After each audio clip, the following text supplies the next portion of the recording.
Hello, everyone, and thank you for your continued support of the Don't Risk It podcast, and I hope everyone is enjoying their holiday season. The Don't Risk It team is wrapping up our break from recording new programs, but we'll be back in a few weeks with some new episodes. Until then, we are revisiting some recent programs that feature critical issues facing emergency service organizations. Today, we are revisiting my conversation with Shannon DePatto regarding pediatric injury prevention. Shannon is the Pediatric Trauma Prevention Coordinator for Penn State Health. Please take the time to listen back to these important topics, and we'll be back soon with new content. Thank you again for listening, and I hope you enjoy my conversation with Shannon. Shannon, I want to thank you for joining me today, and I appreciate your time. Absolutely. Thank you for having me. Yes, ma'am. So to open up the questioning, can you describe your role and the role of Penn State Health in pediatric injury prevention? Sure. So my role at Penn State Health is a Pediatric Trauma Prevention Coordinator. A lot of words. What does that mean? Our role as a level 1 trauma center for pediatrics and as well as adults makes us quite unique in the fact that we have the ability to treat what we say as the worst of the worst. We're able to provide that specialty care, which is quite impressive in the fact that we are able to not only take in our pediatric patients, but also our adult trauma patients. So, for example, when you have that motor vehicle crash and there is severe injury with the entire family, they all get to come to one place and receive that amazing specialty care.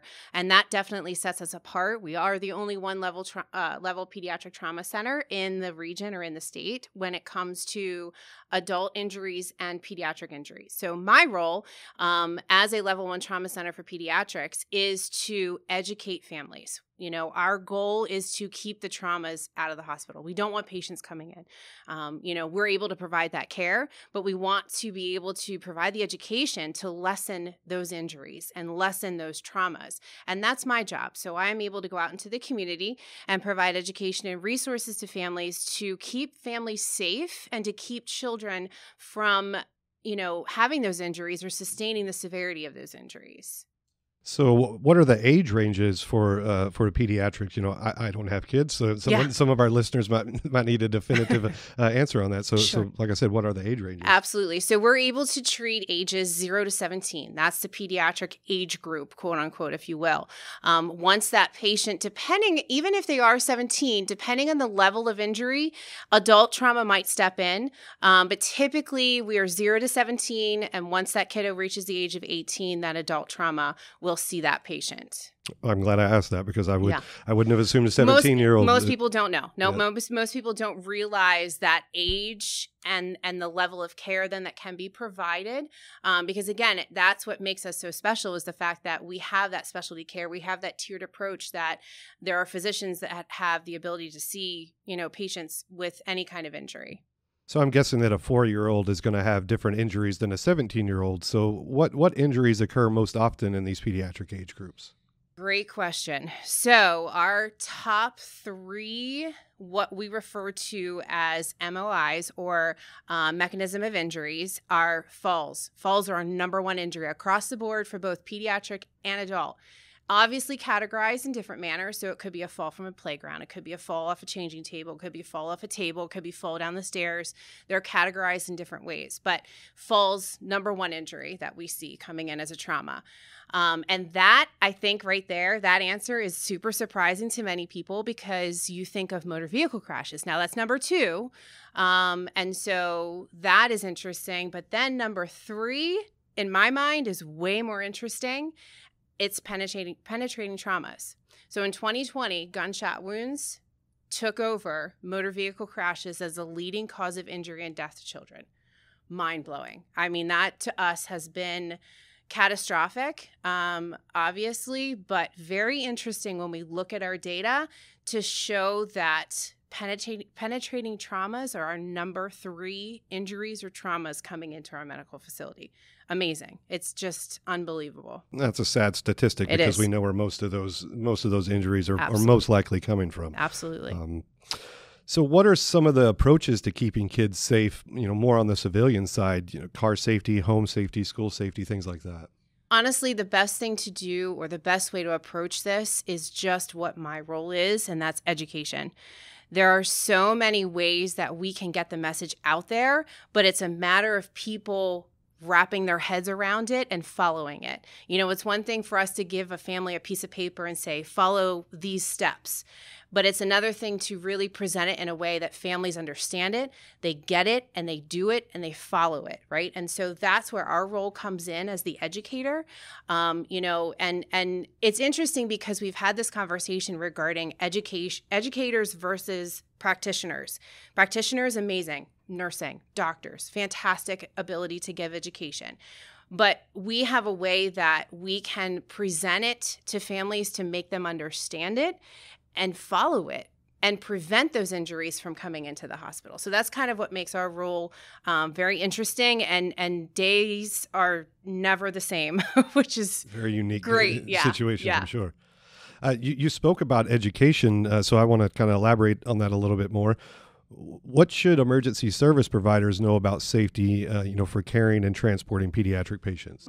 Great question. So when it comes to that, there are a lot of factors involved there when it comes to transporting a pediatric patient. There is an organization called NHTSA, or National Highway Traffic Safety Administration.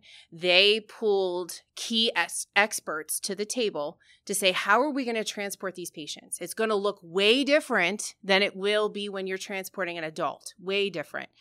How can we do that safely? What are the resources available to transport these patients? And so with these group of national experts coming together, they developed protocols. And the tough part with some of this equipment is it's not crash tested. So when you think about the back of an ambulance, you have projectiles left and right. So how are we going to secure them to make sure those patients are safe in transportation? So there are devices that are available for EMS to utilize when it comes to transporting specific patients. There's protocols that were developed now at a national level, but also at a state level that they must follow. And it's tricky because patients, when you, for example, come upon a motor vehicle crash and you have a patient, let's say, being in a car seat, can we transport that patient in that car seat that's already been in a crash safely in the back of an ambulance? The answer is probably no, because that car seat has sustained such force that you now take this very fragile child in a fragile car seat to transport in the back of an ambulance. Not the best way to do it. So we have to look at a lot of different factors. And like I said, there are resources out there. For an example, there's a system called a Pediatric or an ACR4.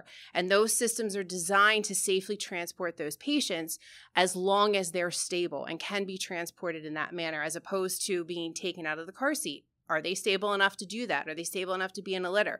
So there are different situations that were put forth by NHTSA to follow when it comes to EMS and transporting these pediatric patients, because it's tricky. It's very tricky.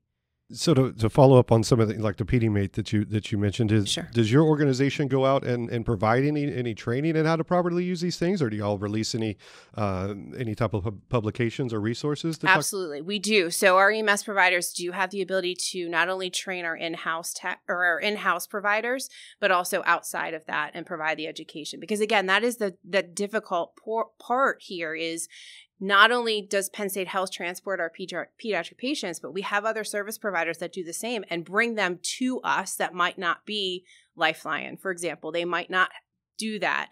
Now, our Lifeline providers do have the ability to obviously transport those critical pediatric patients and can be notified immediately if, let's say, another provider doesn't have the ability or resource or familiarity with transporting a pediatric patient. So where would some of our listeners, is there a website or where's a place that they could go Sure. to find those resources? Right. So I would actually, not only Lifeline does have great resources on their webpage, but you could also reach out to EMSC or the Emergency Medical Services for Children. They're a great resource. They do have some very nice education on their website. They also have the PAEMS for Children portion of their program, and they do a lot of training when it comes to pediatric transportation as well.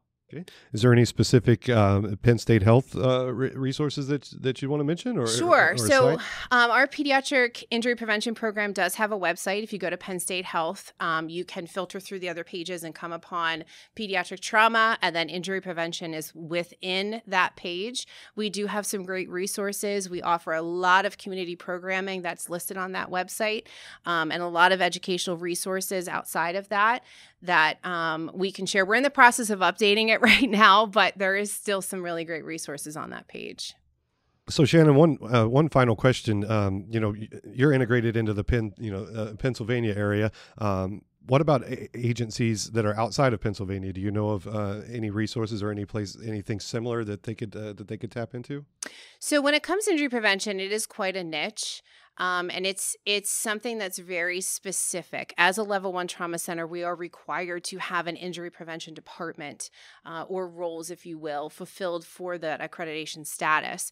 When you look at it as a whole, National Institutes of Health is a great resource when it comes to injury prevention. There are national sources out there. Safe Kids Worldwide is a great resource. They are spanned all throughout the nation as well as outside the U.S. Phenomenal educational resources that are available to the public that anyone can reach or contact.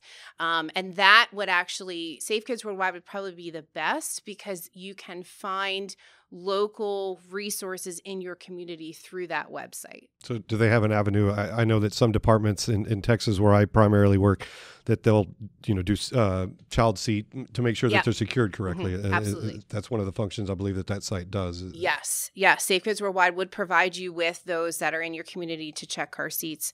That's one of the things at Penn State Health that we've had the ability to span even more. That's probably our biggest program when it comes to looking at motor vehicle crashes and preventing injuries in that manner. We do offer free car seat checks in the community.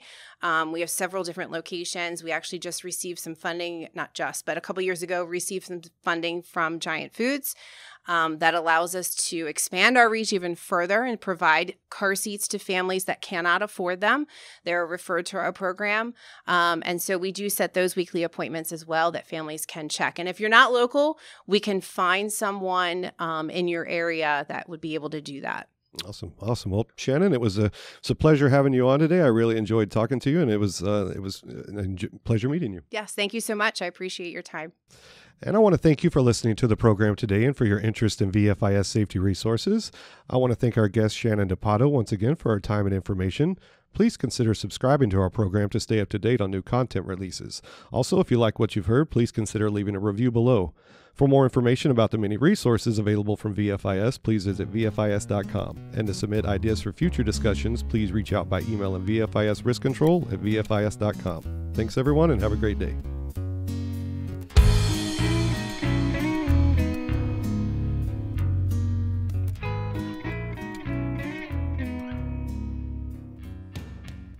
The views, information, or opinions expressed during this program are solely those of the individuals involved and do not necessarily represent those of Gladfelter Insurance Group, VFIS, and its employees.